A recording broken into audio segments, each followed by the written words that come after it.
Գյուրջան Կասկադ 60 ամիս փուլային վճարում բազմաթիվ առավելություններ։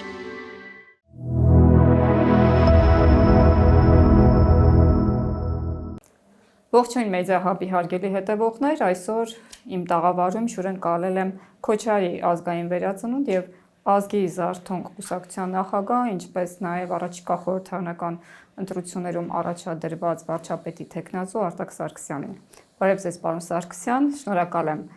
ժամանակ գտնելու եւ հյուրընկալվելու համար։ Մի շարք հարցեր ունենք ձեզ։ Բարև ձեզ, շնորհակալ եմ հրավերի համար։ Իրար վաղուց ենք ճանաչում, բայց այս տաղավարում առաջին անգամ։ Բարի գալուստ։ Շնորհակալ եմ, ոտներս խերով լինի։ Շնորհակալություն։ Պարոն Սարգսյան, սկսենք նախ այն տեղեկությունից, որ երեք կենտրոնական ընտրական հանձնաժողովում նիստ հրավիրվեց եւ պարզվեց, որ ձեր կուսակցության երկու անդամներ Դերասան Լևոն Հարությունյանը եւ բժշկուհի Լիլիթ Կուջոյանը ինքնաբացարկի դիմում են ներկայացրել, այսինքն դուրս են եկել կուսակցությունից եւ չեն մասնակցելու առհասարակ առաջիկա ընտրություններին։ Հարցադրումներին չեն պատասխանում, պատճառները չեն նշում, Լևոն Հարությունյանը միայն ասել է, որ ամեն մարդ պետք է իր գործով զբաղվի, իհարկե հարց է առաջանում Դերասանը նոր հասկացա, որ ամեն մարդ իր գործով պետք է զբաղվի, հնարավոր է ինչ-որ պատճառներ են եղել, ինչու դուրս եկան։ Չէ, տեսեք, իրոք Լևոն Հարությունյանը սկզբից էլ չէր ցանկանում, չէր ցանկանում, բայց հետո երբ որ ես չգիտեմ, երևի ինքը ամեն ինչ բացատրել է, Լիլիթ Կուջոյանն էլ ինձ թվում է պետք է իրան հարցնեք, էլի երևի զբաղվածություն, համ էլ գաղափարական տարբերություններ կա։ Այսինքն Դերասանին համոզել եք սկզբում, հետո այնուամենայնիվ Չէ, համոզելու բան չկար, նա մեր թմակիցներ, բայց էլի քաղաքականությամբ նա ասում էր, որ իր գործը չի, եւ երկուսն էլ տարբեր ժամանակ են ինձ թվում է ինքնաբացարկը տվել, բայց ԿՀ-ն ամեն կուսակցության նիստը 1 օր է անում եւ դրա համար երկուսը իրար հետ հայտնվեցին ինքնաբացարկի։ Հիմա այդ կազմով նորմալ է, որ մասնակցեք։ Այո, շատ լավ է։ Մենք հզոր մարդիկ ունենք մեր ցուցակում։ Այո,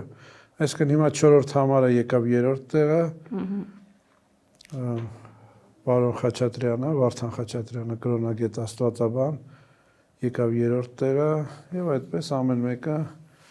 միջև 11 հորիզոնականով շարժվեցին, միջև 30 կամ միջև 82 հորիզոնականով շարժվեցին առաջ։ Պարոն Սարգսյանը ընդհանրապես հետևում է երևի թե Քարոզ Արշավին, ամսի 8-ից մեկնարկել է, ինչպիսի գնահատական կտակ ընդհանուր Քարոզ Արշավի բովանդակությանը, հաշվի առնելով նաեւ իշխող կուսակցության Քարոզ Արշավի ժամանակ, դե գիտեք, լիդերն է հիմնականում Քարոզ Արշավը իրականացնում եւ ժամանակ առ ժամանակ ագրեսիայի բռնկումներ են լինում նրա մոտ, երբ որ քաղաքացիները մոտենում եւ անհարմար հարցադրումներ եւ անհարմար, ինչ ասեմ, իրենց կարծիքն են հայտնում իշխող կուսակցության մասին, որը դուր չի գալիս Փաշինյանին եւ վերջերս երևի թե կարելի է ասել կարմիր գծերը հատվեցին, երբ որ բռնության ինչ ասեմ, նաև ագրեսիայի, նաև խտրականության կոչեր հնչեցին վարչապետի կողմից, բայց այդպես էլ քրեորեն պատժելի նույնիսկ առումով վարքագիծ ցուցաբերեց, բայց մինչև այսօր նա որևէ պատասխանատվության չի ենթարկվել։ Ուրեմն տեսեք, մենք Քարոզ Արշավը միջև սկսվել ասում էինք, որ առողջ քաղաքական միջավայր չկա եւ քաղաքավարի շփումներ չեն լինելու եւ կանխատեսել էինք, որ կարծես թե Նոյան Տապանի հաղորդման ժամանակ կանխատեսել էի, որ բռնություններ է լինելու եւ առաջարկել էի հետաձգել Քարոզ Արշավը։ Իհարկե չլսեցին, միջև որ ստեղծվի առողջ քաղաքական միջավայր, այսինքն այս միջավայրը, որ ստեղծվել է աշխարհաքաղաքական ուժերի կամ բևեռների թատերաբեմ, հայ ազգի շահը չկա, Հայաստանի շահը չկա, այդ բարձր լիգան, որ իբր ստեղծել են եւ ժողովրդին համոզում են, որ այլ ընտրանք չկա, այլ հենց միայն այս ուժերն են եւ միայն իշխանությունն է, այդ ուժերը սատարում են, այսինքն սատարվում են եւ սատարում են Ռուսաստանին կամ պրոռուսական տրամադրություններով եւ իշխանությունը իբր արևմտյան տրամաբանություններով ստեղծվել է պարակտում ընտրողների միջև ատելություն, ռուսամետ, թուրքամետ, արևմտամետ եւ լավ բանի չի տանելու բռնությունները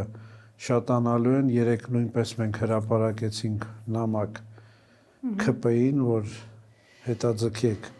կամ դադարեցրեք այս քարոզարշավը, միջև ստեղծվի առողջ քաղաքական միջավայր, որպեսզի հետագա բախումները չլինի։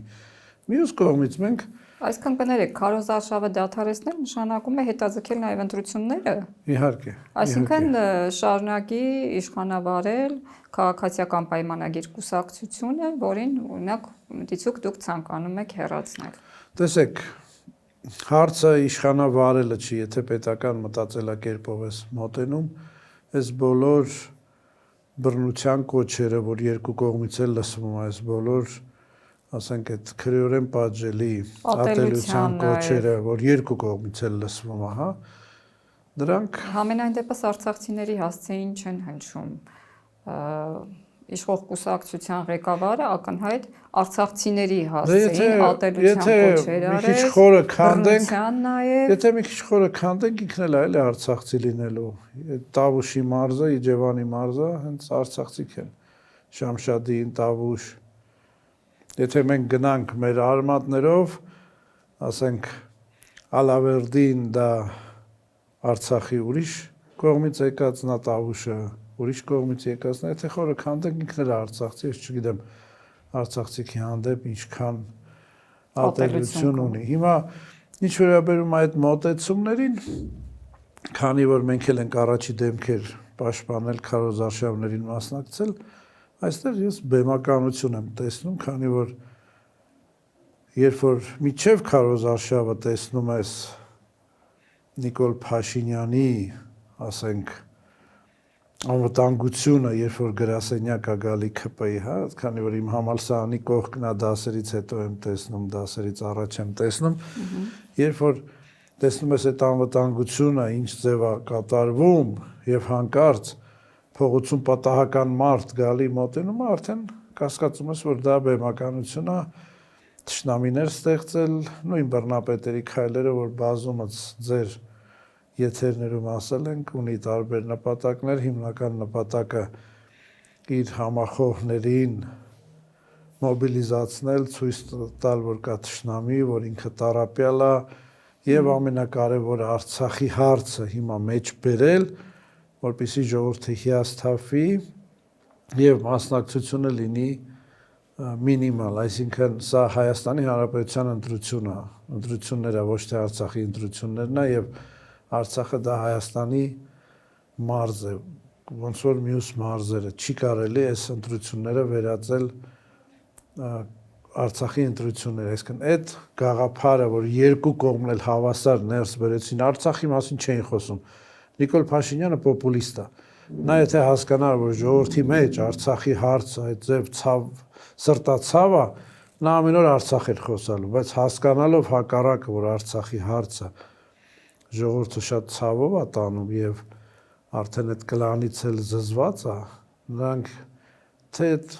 ընդդիմություն կոչվածը, թե Փաշինյանը դիտավորյալ առաջ քաշեցին Արցախի հարցը, որպեսզի ժողովուրդը էլի հիասթափվի, ասի սրանք էլի գնում են այդ Արցախի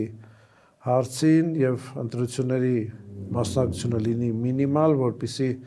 փոքր թվերով նրանք փորձեն մի քանի արբանյակներ միանալով իրան, փորձեն լինեն սահմանադրական մեծամասնություն։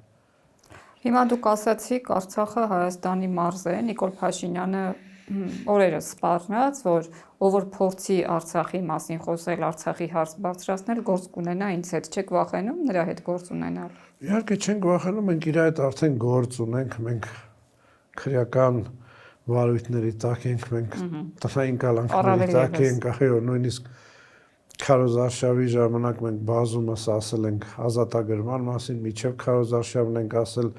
ասենք իր հետ ինչ գործել պետք է ունենանք, ինչ պետք է անի, մի տեղից մի տեղ պետք է անի փագի, դա իր ուժը։ Իհարկե չենք վախենում։ Նոր գործ հարուցի, ինչու ոչ։ Դե թող հարուցի, հիմա գործից որ խաղաղությանը խոչընդոտելու, որովհետև նա ասում է, որ Արցախի եւ արցախցիների վերադարձի մասին խոսելով խոչընդոտում ենք նորածնային տարիքում գտնվող այդքան փխրուն խաղաղության կայացմանը։ Դա նրա ծրագիրն է, քարոզարշավը ինքը կարող է արտահայտել, մենք էլ մեր ծրագիրը ունենք եւ մենք էլ մեր ծրագիրն ենք արտահայտում, որ հաղթանակի դեպքում չճանաչել այդ Մերձկասպյան հանրապետությունը եւ ամեն գնով հասնել լուծարման, որպեսզի այդ արեստացին երկրի մեջ բռնի կերպով միացրած ազգերը ապրեն կոնֆեդերացիայի սկզբունքով։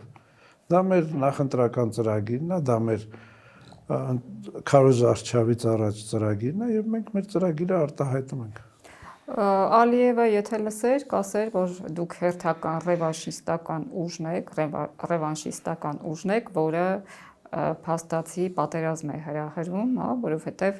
նմանատիպ հայտարարություններ Արցախի հետ կապված, հիմա դուք ավելի ճակերտավոր վտանգավոր հայտարարություն եք անում, ասելով, որ ձեր նախընտրական ծրագիրն է Ադրբեջանը կազմալուծել, հա, Մերձկասպյան այդ տարածքը կազմալուծել, ռևանշիստական հայտարարություններ եք անում եւ կարող ենք չէ ենթադրել, որ Ալիևն է հրահանգներ տալիս օրինակ Փաշինյանին, որ նա արցախցիների դեմ գործեր հարուցի կամ նմանատիպ հայտարարություններ անող մարդկանց դեմ գործեր հարուցի, ճնշելով, լռեցնելով, այս հարցի հետ կապված ինչ կասեք եւ ինչպես եք պատկերացնում, եթե օրինակ այդպիսի հունով ընթանան ընտրությունները, դուք կարողանաք իշխանություն դառնալ, ինչպես եք անելու այդ ինչպես եք իրականացնելու ձեր գաղափարը։ Նախ ծառայություն, ոչ թե իշխանություն, այդ իշխանություն բառը պետքա դուրս գա այս ժողովրդի մտածելակերպից։ Չգիտեմ, դուք տեսել եք թե չէ Հեքին.az-ը։ Հակին։ Իմ մասին մեծ հոդված էր տպել, հենց այդ նույն բառերով, բայց այստեղ մի հարց կա, ռևանշը կամ ասենք արդարադատության կամ արդարության վերականգնումը, ազգային արժանապատվության վերականգնումը, հասկանում եք։ Ես հանդիսացել եմ այն մարդը, որ Քենիայում նպաստել եմ եւ գտել եմ գաղտնի արխիվները, որպեսզի Մեծ Բրիտանիան հատուցեր այդ մահու շարժման տանջվողներին կամ սպանվածներին 19 միլիոն ֆունտ ստերլինգ, հա, այսինքն մենք չենք կարող Բրիտանիայի հետ պատերազմ վարել մենք, բայց մենք նույն ժամանակ պահանջատիրությունից չենք հրաժարվում եւ հասանք արդարության եւ արդարադատության Անգլիայի դատարանը որոշում կայացրեց եւ հարաբերությունները այդտեղ Բրիտանիայի հետ ավելի լավացան, քան թե թուլացան։ Իսկ ինչ վերաբերում է Ալիևի ասած, Ալիևը դա տրոլինգի վարպետ է, նա ինչ որ ասում է մեծ մասը վերաբերում է ներքին հանդիսատեսին, մենք չպետք է մոռանանք, որ ապրում ենք Կովկասյան, ինչքան է մերձ Կովկաս լինի, Կովկասյան ռեգիոնում եւ այնտեղ պետք է ցույց տալ իբր տղամարդկություն ունեցող ղեկավար։ Մի խոսքով ես Ալիևի ասածներին ընդհանրապես լուրջ չեմ վերաբերվում, եթե նա ինձ կասի ռևանշիստ, ուրեմն ես ռևանշիստ եմ, դա մեր համար ասենք կոմպլիմենտ է, ոչ թե ասենք մեղադրանք։ Ինչպես եք պատկերացնում կազմալուծում, այսքան Բրիտանիայի հետ համագործակցության այդ հարցին։ Ոչ, կազմալուծումը սենց է։ Մենք համագործակցում ենք այդ փոքր ազգությունների վտարանդի կառավարությունների հետ, այդ երկիրը ներսից է կազմալուծելու, մենք ուղղակի օգնելու ենք ազատագրելով մեր հողերը։ Բայց կա այդպիսի տրամադրվածություն, օրինակ Ադրբեջանում ապրող ազգային փոքրամասնությունների։ Շատ մեծ կա, այնտեղ կա փոքրամասնություն, որ ցանկանում է Հայաստանի կազմում ապրել, քան թե սուվերեն կամ նույնիսկ Ադրբեջանի կազմում։ Թալիշ, լեզգին շատ են այդ ազգությունները իրոք, որ այսօր որ մեր ղեկավարը երբ որ ասում է պետք է հողեր հանձնենք ինչ որ մի արեստացին երկրին, որ իբր թե դա նրանց հողերն է, մենք մեծ հարցեր ունենք տալու, այդ ինչ հողերից ես խոսում, այդ երկիրը չկար, գոյություն չուներ, դու ոնց ես հողեր ուզում հանձնես, եւ թողների այդ մարդը, եթե ես սխալվում եմ, բայց դա նույնպես նրանց մարդներ, Օվերտոնի պատուհաններ էր, որ մոտեցավ, հարցրեց, թե ինչ հողեր ես հանձնելու, որպեսզի ժողովրդի մեջ այդ թեման մտնի եւ սկսի շրջանառվել, որ ժողովուրդը նորմալ տանի։ Պարոն Սարգսյան, իշխանության գալուց որոշ ժամանակ հետո արդեն Փաշինյանը սկսեց խոսել անկլավների արկայության, հա, անկլավին չէ նշանակում։ Իբրև թե Հայաստանում կան ադրբեջանական ավաններ, բնակավայրեր, նա բարբերաբար այդ հարցը բարձրաձայնում էր եւ 23, իսկ արդեն 24 թվականին ավելի ակնհայտ սկսեց խոսել, այսինքն նորություն չէր այդ հողերի վերադարձի մասին խոսույթը Փաշինյանի եւ նրա իշխանավորների կողմից, եթե հիշում եք, նաեւ Արադ Միրզոյանն էր Սյունիքում հայտարարել, որ Հայաստանում կան ադրբեջանական տարածքներ, Հայաստանի իշխանության ինքնիշխան տարածքում։ Դե տեսեք, ժողովրդի հիշողությունը կարճ է, նրանց պետք է անընդհատ թարմացնել եւ նրանք դա հաջող կերպով կատարում են։ Անընդհատ ժողովրդի հիշողությունը պետք է թարմացնել այս օվերտոնյան պատահաններով, որ ժողովուրդը նորմալ նայի եւ սկսի քննարկել։ Դուք ինչու այդ թեմաների մասին, ինչ հողեր ես տալու, Արցախի վերադարձ, Ադրբեջանի կազմալուծում, քարոզարշավի ընթացքում չեք բարձրաձայնում, ներկայացնելով, որ ձեր նախընտրական ծրագրում նաև այդպիսի գաղափարներ կան եւ այդպիսի հեռանկարներ ունեք։ Բարձրացնում ենք, բոլոր ելույթներում ասում ենք եւ բարձրացնում ենք։ Բոլոր ելույթներում ասում ենք։ Պարոն Սարգսյան, ՀՄԿ-ի տաղավարից։ ՀՄԿ-ի տաղավարից լսել եմ, նկատի ունեմ գնաք մարդկանց հետ հանդիպումների, ամբիոնից խոսեք, հարցադրումներ անեք Նիկոլ Փաշինյանին եւ իշխանավորներին, ովքեր պատրաստվում են հանձնել հայկական հողերը։ Տեսեք, քարոզարշավ, որ այդպիսին կատարում են այսօր, ավտոբուսներով տանում են եւ հանդիպում են մարդկանց հետ։ Հա, հանդիպում են, բոլոր կողմերը այդպես են անում, այսօրվա քարոզարշավը այս է։ Մարդիկ ուզում են տունը նստեն, այդ ցրտին անձրևին շոքին դուրս չգան, այսօրվա քարոզարշավը փոխել է իր ձևը եւ ես ցավում եմ, որ կան քաղաքական ուժեր չեն հասկանում։ Իհարկե մենք Բայց դա ամիջական շփում հեռախոսը չի ապահովում, պարոն Սարգսյան։ Դե հիմա դու եթե քո թմով ես գնում ու ցույց ես տալիս, որ այս համայնքում համայնքի ժողովուրդն է, դա նույնպես ամիջական շփում չկա, մարդիկ զզվել են, կիրակի օրը առավոտով այդ ռուպերով հայհոյում են, երբ որ մարդկանց բակերում քայլում են եւ ռուպերով խոսում են, հասկանում, այդ ձևականությունը, որ արած է, որ իբր մարդկանց գիտակցության, ենթագիտակցության մեջ ստեղծեն այդ մասով կեքը, դա կեղծ է։ Մենք տեսել ենք, ասենք, Արաբկիրի այց, երբ որ մեր բակերում այն, մենք բոլորին գիտենք, մեր թաղում, ասենք, թաղի մարդ չկա, բոլորին գիտենք, հա, այդ թաղում ու հանկարծ թաղից ոչ ոք չկա, կարող է մի հատ տարիքով մարդ դուրսը նստած էր, եկել է, կանգնել է, նայում է, մեր քարոզարշավները մի քիչ ուրիշ կերպ են, սկսում է Քոչարի պարով եւ իրոք հանդիպումով մեզ հրավիրում են ժողովուրդը, ասենք, մի թաղամասի ժողովուրդ հրավիրում է, ասում է, ուզում ենք շփվել, մենք գնում ենք։ Բայց հիմնական քարոզարշավի ձևը փոխում ենք։ Օնլայն տարբերակով ավելի շատ է, փաստորեն։ Այո։ Ասում եք, որ այս իշխանությունները ռուսամետ են եւ աջակցություն են ստանում Ռուսաստանից, ճիշտ եմ հասկացել։ Նիկոլ Փաշինյանը ամենառուսամետ երկրի ղեկավարն է եւ մեր կախվածությունը Ռուսաստանից տնտեսական ամբողջ, թե տնտեսական, թե ռազմական, թե անվտանգական ավելի ուժեղացավ, խորացավ Նիկոլ Փաշինյանի օրոք։ Բայց անվտանգային, տեսեք, նրանք ասացին, որ ասում են համենայն դեպս հրաժարվել են ամբողջությամբ ռուսական զենքից, ռուսական զենք չեն գնում եւ փոխարինել են, օրինակ ֆրանսիական զենք են գնում, Հնդկաստանից են մեծ քանակությամբ։ Մենք հիմա մայիսի 28-ին իհարկե կտեսնենք, կհասկանանք ինչ զենքի մասին է խոսքը, բայց նրանք ասում են, որ գրեթե ամբողջությամբ Ռուսաստանից զենք գնելուց հրաժարվել են։ Եվ նաև կներեք ՀԱՊԿ-ի հետ են սառեցրել հարաբերությունները եւ վաղուցվանից այլևս համատեղ զորավարժություններ չեն անցկացվում։ Ուրեմն այդ ՀԱՊԿ-ի բանաձևը ամբողջությամբ կարդացել եմ, այնտեղ սառացնել բառ ընդհանրապես գոյություն չունի, այնտեղ կա process դուրս գալը, ինչպես է կատարում, ինչքան հիշում եմ մոտ 6 ամիս է տևում, թե 1 տարի։ Նրանք չեն արել, երկիրը երբ որ բևեռ է փոխում, առաջին անվտանգության բևեռն է փոխում, մեր մոտ ռուսական բազան է, մեր մոտ ռուս սահմանապահներն են, ՄԱԿ-ում մենք միշտ քվեարկում ենք Ռուսաստանի օգտին, ոչ մի անգամ Ռուսաստանին դեմ չենք քվեարկել, թե Ուկրաինայի տարբերակով, նույնիսկ չենք էլ ձեռնապահ եղել։ Հիմա ինչ վերաբերում է Զելենսկու այցը այդ դեպքում գագաթաժողովը, հա, եւ Հիմա տեսեք, քաղաքական համայնքի Զելենսկին էլ գագաթաժողովը, իմ համար կներեք Մակրոնի այցը եւ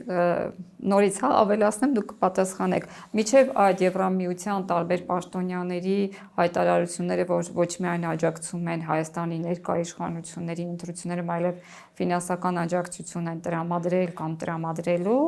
նաև Թուրքիայի, Ադրբեջանի նախագահների աջակցությունը այս իշխանություններին, համենայն դեպս Ռուսաստանի իշխանությունը չի ասել, որ աջակցում է։ Դե տեսեք, ես վաղուց ասել եմ, որ երրորդ ուժի ստեղծումը թե Ռուսաստանին, թե Արևելքին ձեռ չի տալիս։ Քանի որ Փաշինյանը հլու հնազանդ բոլորի ծառան է, ինչ վերաբերում է Զելենսկու այցին, Զելենսկին է նույն Փաշինյանն է, ռուսամետ, Ռուսաստանի շահերը կատարող, թող խփեն Զելենսկու ինքնաթիռը, ամբողջ Լեհաստանի, ասենք կառավարության ինքնաթիռը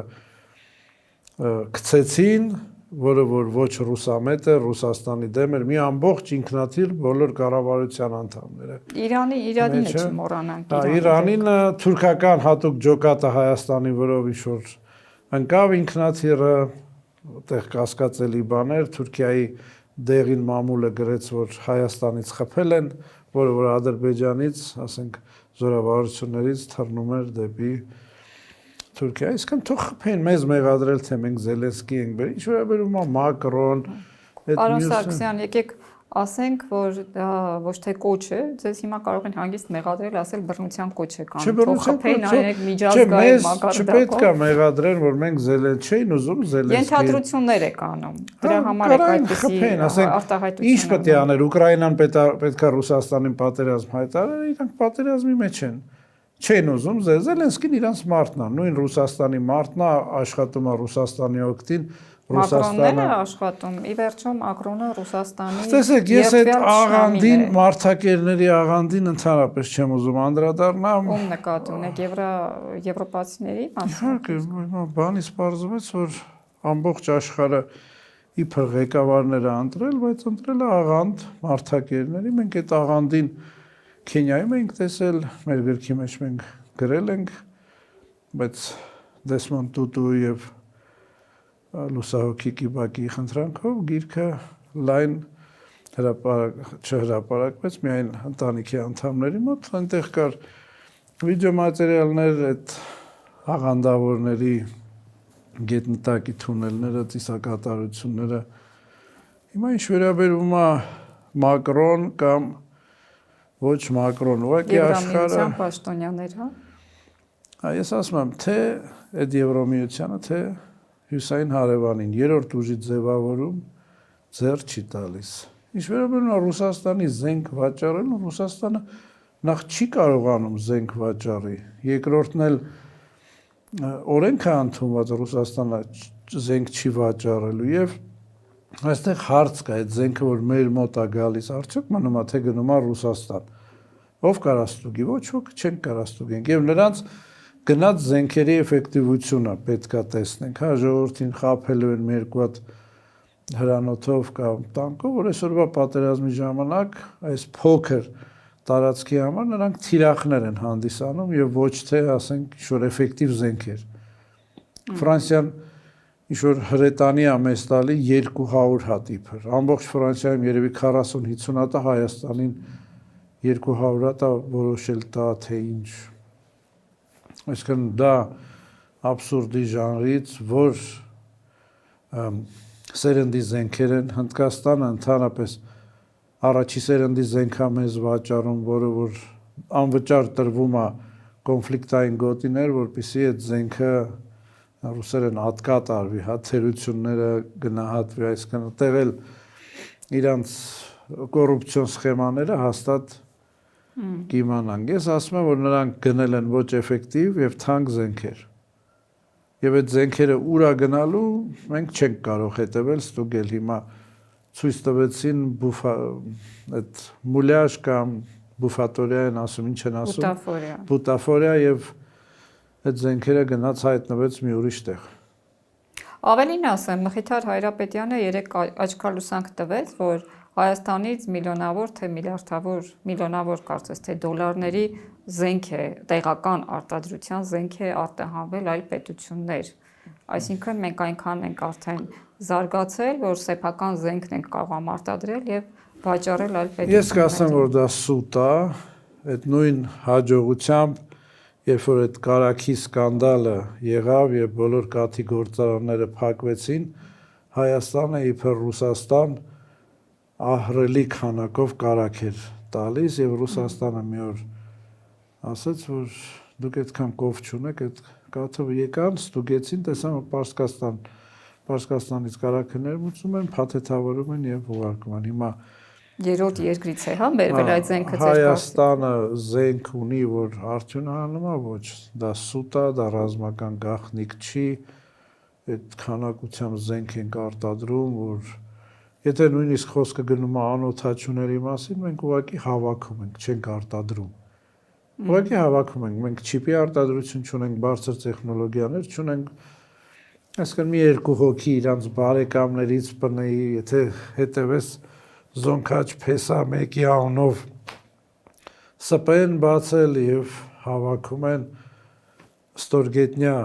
արտադրություն չունենք, զենքի արտադրությունը պետք է լինի ստորգետնյա եւ դա իհոր հասկանում եք դարը դարձել է այնպես մանավանդ էս իշխանության օրոք, որ ստում են եւ ստուգելու հնարավորություն չունես եւ նրանք օգտվում են դրանից։ Պարոն Սարգսյան, դուք ասում եք, որ երկպալատային համակարգ եք ձևավորելու, այսինքն ձեր նախընտրական ծրագրում այդպես է ներկայացվում Հայաստանի Հանրապետության ապագա կառավարման համակարգը Սփյուռքից եւ Հայաստանից, հա, ինչպես եք դա պատկերացնում, Սփյուռքում ապրողը ինչպես կարող է ներգրաված լինել Հայաստանի քաղաքական գործընթացներում, երբ որ իր ամբողջ ապրելակերպը կենցաղը այնտեղ է լինելու։ Չէ, Սփյուռքի ներկայացուցիչները պետք է մի նոր ազգային ժողովի պես կառույց, որտեղ որ Սփյուռքի մշտական ներկայացուցիչները, ոչ թե Սփյուռքը ոնց որ այսօր կթուկով կամ կներեք են ձևը վիզով, հա, այլ իրոք Սփյուռքը ներգրաված լինի այս համակարգի մեջ, Սփյուռքը ունենա ազդեցություն եւ երկպալատանի Իսրայելի այդ նույն տարբերակը նրանք ստեղծել էին Սոխնուդը մինչև հիմա էլ գործում է եւ Սոխնուդը ճիշտ է հիմա մի քիչ թուլացել է տարիքով ծերացել են այդ անդամները, բայց շատ ազդեցիկ կազմակերպություն էր, որը որ եթե նրանք դեմ են լինում, որոշում չեր ընդունվում կամ հակառակը, այսինքն Սփյուռքը մենք ցանցային ազգ ենք, պետք է հիմա ցանցային պետություն ունենանք։ Սփյուռքը պետք է ներգրաված լինի երկրի կառուցման գործին, ոչ թե ասենք մենակ գումարներ ուղարկեն կամ օգնություններ ուղարկեն, ոչ, նրանց ներկայացուցիչները պետք է գտնվեն եւ նրանք պետք է արտահայտեն Սփյուռքի ժողովրդի ցանկությունները, իղձերը, ոչ թե միայն կուսակցական, ասենք, երկիր լինենք մենք։ Անվտանգային համակարգը ինչպես եք պատկերացնում, թերևս տնտեսությունից հետո կամ գուցե եւ տնտեսությունից առաջ գերակա ոլորտներից է անվտանգության համակարգը, ես մեկով հա ձեր լսել եմ ձեր հարցազրույցը, այնտեղ առաջարկում եք, որ վարձկան բանակներ եք բերելու, ինչու վարձկան, եթե ոչ մեր տեղական, հա, բանակը ավելի հզորացնել։ Տեսեք, երևի կիսատ եք լսել, նախ անվտանգության մեջ ամեն ինչ է մտնում, մշակույթը, դա ավելի մեծ անվտանգություն է, քան թե ասենք բանակը, հա, մեր դիվանագիտությունը, ինչ վերաբերում է վարձկաններին, դա նորություն չի, մենք 44 օրյա պատերազմից առաջ ենք, պատերազմի ժամանակ ենք առաջարկել, քանի որ օրը 100 զոհ էինք տալիս, եւ այսօր մենք փաստացի մարդկային ռեսուրս ունենք, խնդիր, մենք 3 սերունդ չենք վերարտադրվելու, նորմալ վերարտադրում չի լինելու, մեր ծնելիությունը 40,000-ից իջել է տարեկան, եւ այս պայմաններում ասել, որ հայ զինվորը պետք է գնա եւ զոհվի, դա սխալ է, բուֆերային գոտիներ, այդպիսի հասկացողություններ արդեն այսօրվա պատերազմներում չկա, նույնիսկ եթե Արցախը մերը լինել միևնույնն է, այն հեռավար զենքերը, որ Ադրբեջանը օգտվում է եւ Ուկրաինայի կոնֆլիկտը նայելով եւ պարսկական կոնֆլիկտը նայելով հասկանում ենք, որ այսօր խոսալ ունես բուֆերային գոտի, որ հակառակորդը չի կարող քո վրա հարձակվել, սխալ է, իսկ քո զինվորին տանել առաջի գծում պահել, դա ասենք խեղկատակությունը, մենք ասել ենք բարձր տեխնոլոգիաներով եւ վարձկանների ներգրավումով անպայման, բայց դա էլի եմ ասում, եթե խոսում ենք անվտանգությունից, պետքա մենք առաջնատեղը դնենք մեր մշակույթը ամենակարևոր անվտանգության գործոնն է մեր մոտ։ Վարձկանը արդյոք այն սրտացավությամբ կկրվի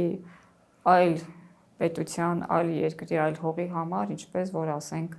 տվյալ երկրի քաղաքացին, տվյալ երկրի ժողովուրդը, մեկ եւ երկրորդն էլ ասում եք պատերազմի բնույթը փոխվել է, տեխնոլոգիաներն են ավելի շատ հիմա կիրառում, քան մարդկային ներուժը, մարդկային ռեսուրսը, այսինքն մարդկային ռեսուրսի ըստ այդքան անհրաժեշտություն էլ չի լինի։ Տեսեք, երբ որ մենք խոսում ենք վարձկան, դա էլի են հին վարձկանը չի, որ օգտագործվում է, հա, Soldier of Fortune-ն կինոների մեջ չէ, հենց այդ վարձկանն էլ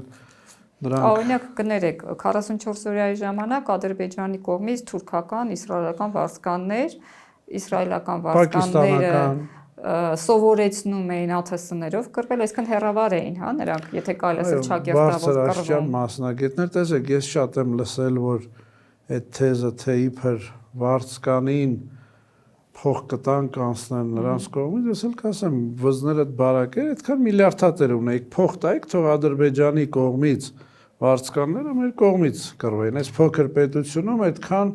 միլիարդատեր կա, փող տայիք, թող Ադրբեջանի վարձկանները մեր կողմից կռվեն։ Բայց Հայաստանում այդ ժամանակ հատուկ օրենք հանվեց, որ չթույլատրեցին վարձկանների բերել։ Ես ասում եմ, թող նրանք ներսում սաբոտաժ անեն կամ դիվերսիա անեն, հա, ոչ թե մեր դեմ կռվեն, այլ փող տայիք։ Դա նույնն է, որ ասես բերելու ես Աֆրիկայից ֆուտբոլիստ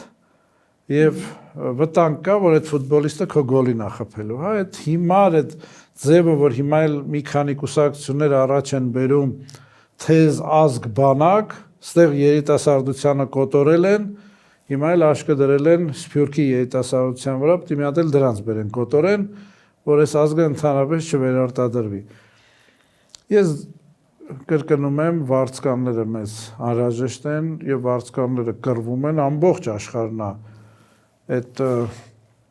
բանաձևը Ռուսաստանի պես հզոր պետությունը Կորեայից է բերում, Հնդկաստանից է բերում, Աֆրիկայից է բերում։ Ես մի գաղտնիք էլ ասեմ, այդ կոնֆլիկտի երկու կողմն էլ մեր վրա դուրս են եկել, որպեսզի ապահովենք, երկու կողմին էլ մերժել ենք։ Նրանք հասկանալով մեր ազդեցությունը Աֆրիկյան ռեգիոնում, կոնֆլիկտի երկու կողմն էլ մեզ դիմել է, որպեսզի օգնենք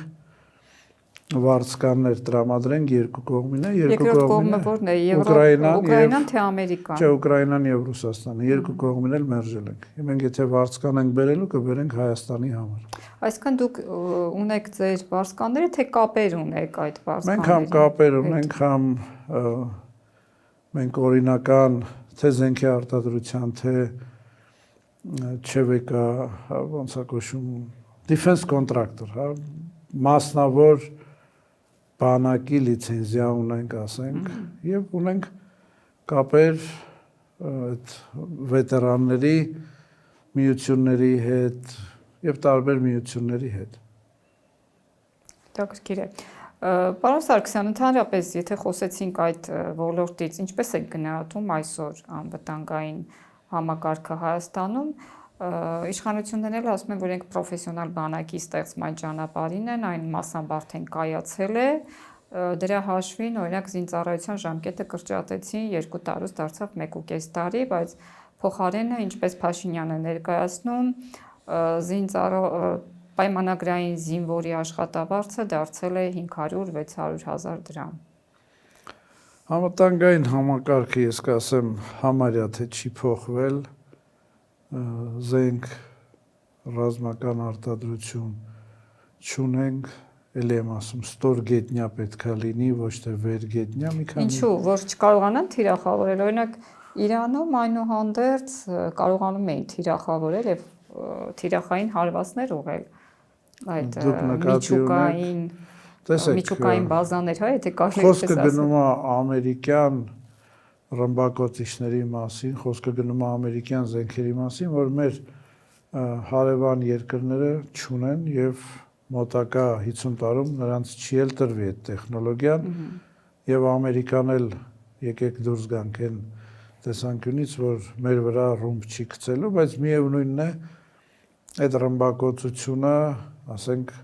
էֆեկտիվ չի, մանավանդ որ եթե հաշվենք, որ սարերի մեջ է մեծ մասը Պարսկաստանի պահեստները եւ արտադրությունը, այդ բունկեր բաստեր ռումբերը ոչ էֆեկտիվ են, հա։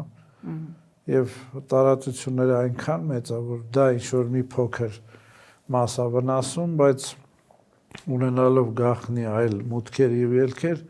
այնուամենայնիվ կարողանում են շատ հաջող հակահարվածներ հասցնել եւ ես կասեի, որ այս էտապում նրանք կարողացան ստիպել ասիմետրիկ պատերազմի տեսքով, որպեսզի աշխարհը դիմի Թրամփին, որ վերջ տրվի այդ Պարսկաստանի վրայի հարձակումները։ Սնանկացրեցին 6 արաբական պետությունը, սնանկացրեցին, ուղղակի $30,000 դրոնով այդ պատրիոտները միլիոն, 3 միլիոն դոլարանոց պատրիոտները չեն աշխում, նույնիսկ դրոնները դատարկ էին գալիս, ասենք ես կապ ունեմ Քուվեյթի հետ, երբ որ խփում էին, ընկնում էր, տեսնում էին, որ պայթուցիկ էլ չկա այդ դրոնի վրա, 2 օրը մեկ պարալիզացրեցին էկոնոմիկան, պարալիզացրեցին բոլոր չվերթները, այսինքն հենց դա ասիմետրիկ պատերազմի իմաստն է, փոխել էկոնոմիկան պատերազմի, փոխել ճարտարապետությունը։ Քաղաքպայմանագրի ղեկավարը եւ նաեւ նրա մյուս պաշտոնյաները հայտարարում են, եթե իրենք չընտրվեցին, այլ ընտրվեց որևէ այլ ուժ իրենցից բացի, Հայաստանում պատերազմ է լինելու, նույնիսկ ամիսներին, հա, հստակ նշում սեպտեմբերին պատերազմ է լինելու, այնինչ իրենք խաղաղություն են բերում եւ եթե իրենք վերարտադրվեն, խաղաղության կայացումը շարունակվելու է։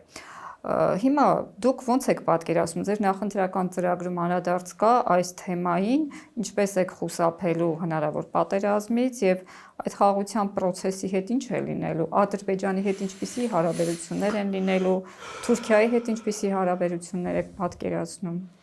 Նախ գանք այդ հայտարարությանը, շատ վտանգավոր հայտարարություն է, մենք էլ ասել ենք, եթե ընտրվի հունիսի վերջա պատերազմ լինելու։ Այսինքն նա ասում է չընտրվի երբ է լինելու, բայց չի ասում որ ընտրվի երբ է լինելու պատերազմը, մենք էլ ասում ենք նույն տրամաբանությամբ, մենք էլ ասում ենք հունիսի վերջ, հուլիսին է պատերազմը լինելու, եթե ընտրվեց կամ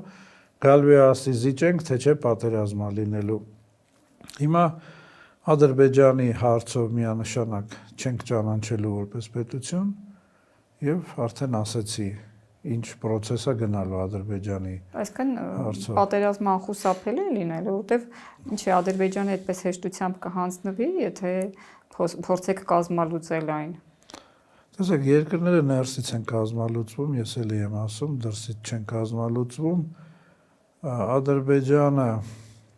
ինքը արդեն համարյա կազմալուծման process-ի մեջ է, Ալիևի կլանը այդքան էլ ուժեղ չի, ճիշտ է, շատ հզոր բռնաճնշումներ կա, օպոզիցիայի ղեկավարներին սպանում են, վերացնում են, բանտերում, բայց մենք դրանց հետ չենք էլ աշխատում, որպեսզի կյանքերը վտանգի չդնենք, մենք աշխատում ենք վտարանդի կառավարությունների հետ։ Հիմա ինչ վերաբերվում է միանձնյա պետություն, որ ինքը չլինի պատերազմը, այդ մարդը կարա վաղը հանկարծամահ լինի։ Այսինքն հարցը ընտրվելը չի։ Չէ, հարցը ընտրվելը չի, հիմա մեռավ մարդը։ Չգիտեմ, խմավ, խմավ, մի բան եղավ, մեռավ այդ մարդը։ Այսինքն մենք պետք է պատերազմից սպասենք, հա։ Փաշինյանը չկա, պետք է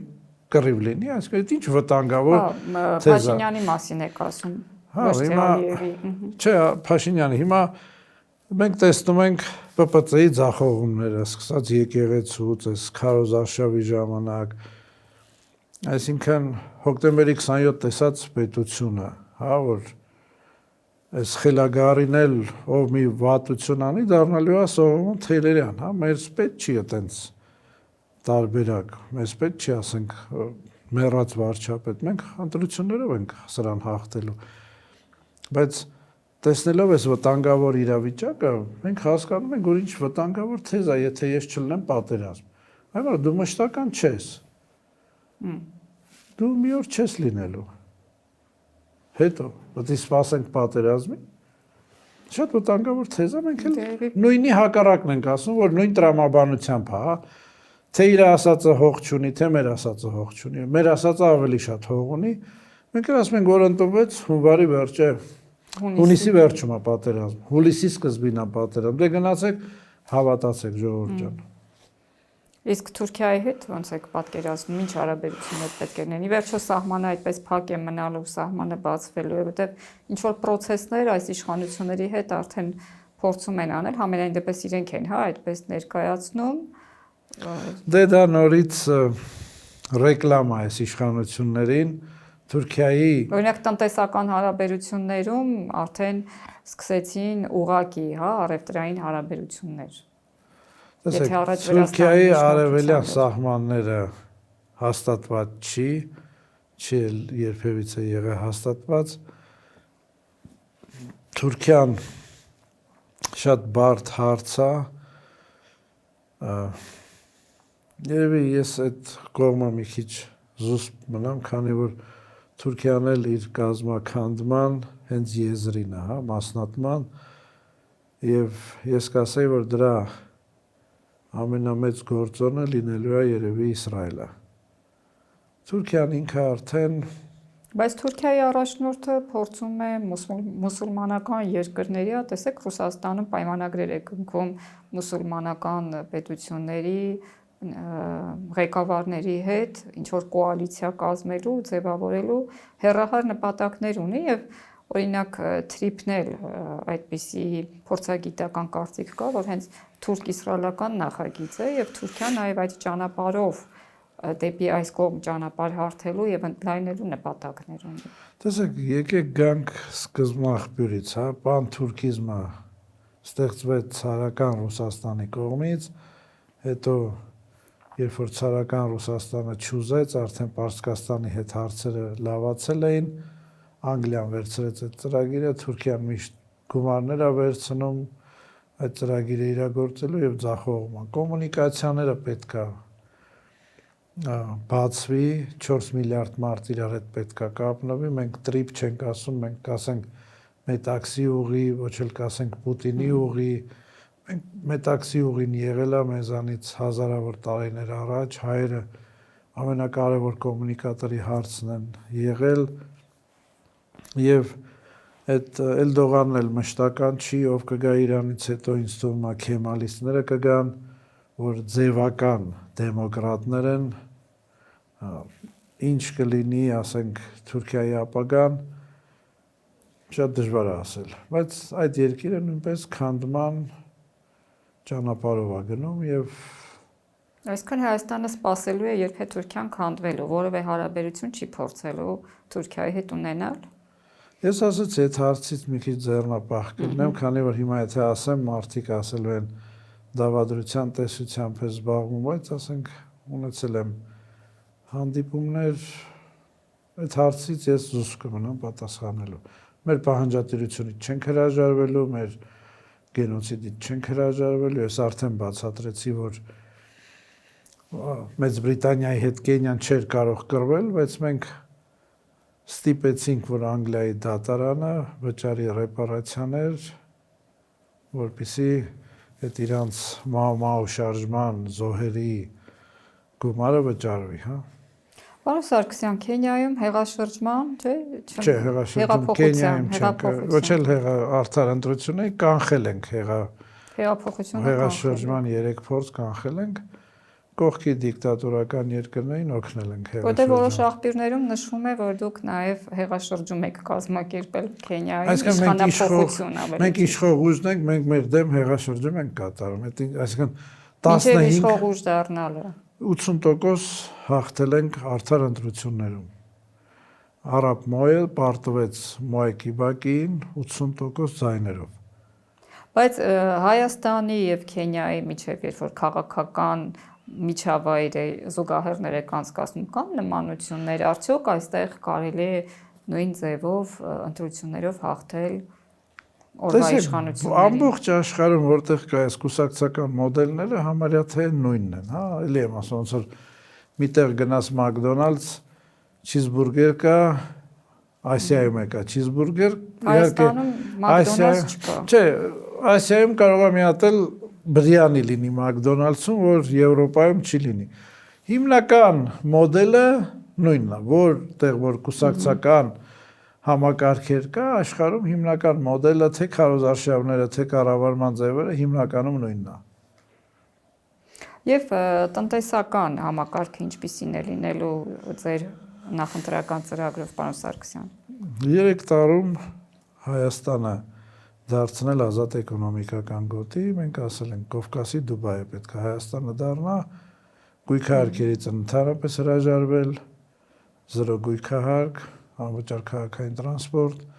Հայաստանը սարքել 3 տարում փուլային ազատ էկոնոմիկական գոտի։ Բերել ներդրումներ եւ սարքել ազատ էկոնոմիկական գոտի։ Այսինքն ներդրումները ինչով են պայմանավորված, արդար դատական համակարգ,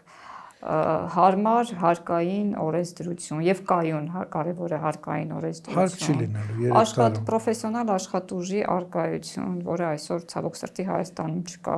շատերն են նշում դրա մասին։ Մարդկային ռեսուրս, շուկա ունենք մենք այդ ամենը, որպեսզի կարողանանք ազատ էկոնոմիկական գոտի, տնտեսական գոտի։ Ես ասացի փուլային 3 տարում։ Առաջի փուլը դա մաքսային ներմուծման турքերի ազատում, հա, 5%, ոնց որ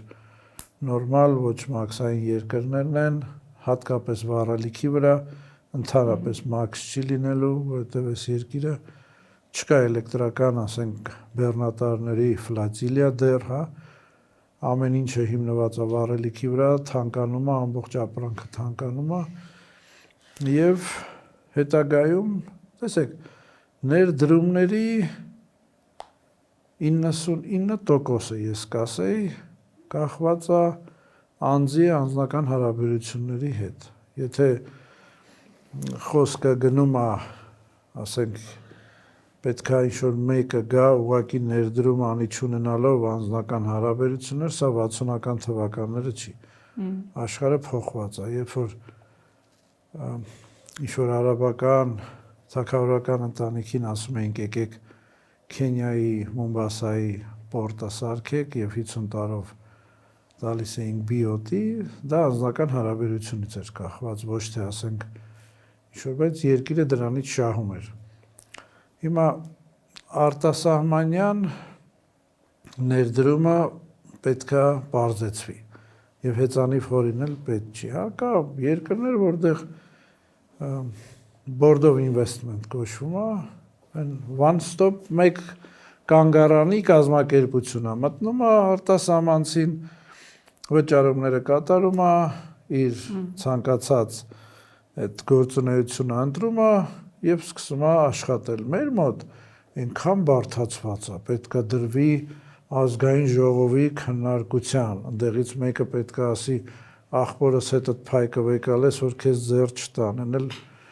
գալիս է ինձ հարցնում, ասում է Սարգսյան ջան, ինձ ինչի պիտի ձեռ տան, հա չի հասկանում արտասահմանի խոսքով, այս լրիվ բանաձևերից պետք է հրաժարվել, պարզեցնել, հեծանիվ էլի եմ ասում, հորինել պետք չի, վերցնել այդ մոդելը, տեղադրել, որպեսզի ազգը ծաղկի։ Շնորհակալ եմ, պարոն Սարգսյան, եթե հավելելու ոչինչ չունեք, ավարտենք մեր եթերը։ Ես կասեմ, որ մենք բոլոր հարցերը հնարավոր չէ մեկ եթերում հնչեցնել, առիթ կլինի, որպեսզի սիրով կգամ, ես կասեմ, որ մենք ընտրաթերթիկ համարինն ենք, սրտիկ չենք ցույց տալի, մենք սենց ինն ենք ցույց տալի եւ ժողովրդին կասեմ, որ ընտրեն իրոք այն կուսակցությունը, որ համ ինքն է բոլորի դեմ, համ մեզ են դեմ բոլորը, Քոչարի կուսակցությունը։ Շնորհակալ եմ։ Ես եմ շնորհակալ։ Շնորհակալություն մեզ հետևելու համար, հարգելի հետևողներ, այսօր զրուցում էի Քոչարի ազգային զարթոնք եւ ազգի վերածնունդ կուսակցության նախագահ եւ վարչապետի թեկնածու Արտակ Սարգսյանի հետ։ Ցտեսություն։